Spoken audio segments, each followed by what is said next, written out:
শুধু এই সরকারের পতনের জন্য নয়, আমরা চেয়েছিলাম এই ফাঁসিবাদী স্বৈরাচারী সরকারের পরিবর্তে অবাধ, সুষ্ঠু, নিরপেক্ষ নির্বাচনের মাধ্যমে জনগণের কাছে জবাবদিহিতা করবে, জনগণের কাছে দায়বদ্ধ থাকবে এমন একটি দেশপ্রেমিক সরকার গঠন।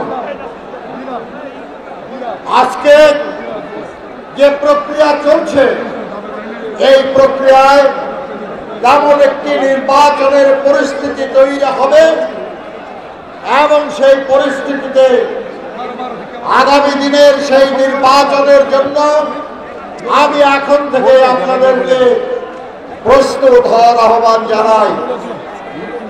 আজকের লড়াই আর ফাঁসিবাদের পতনের না, কারণ ফাঁসিবাদ পতিত হয়েছে, দাম্ভিক শেখ হাসিনা পলায়ন করেছে।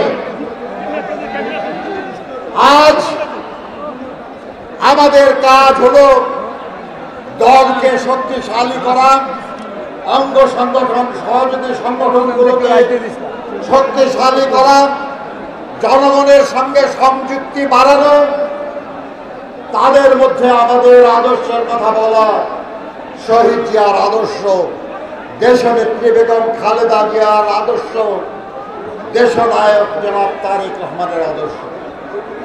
তার ভিত্তিতে গণঐক্য করতে হবে, যাতে করে অবাধ, সুষ্ঠু, নিরপেক্ষ নির্বাচনের মাধ্যমে আমরা জনগণের জনপ্রিয় সমর্থনের মাধ্যমে এই দেশটাকে পুনরায় শহীদ জিয়ার আদলে সমৃদ্ধ বাংলাদেশ হিসাবে, মানবিক বাংলাদেশ হিসাবে, প্রকৃত গণতান্ত্রিক বাংলাদেশ হিসাবে গড়ে তুলতে পারি।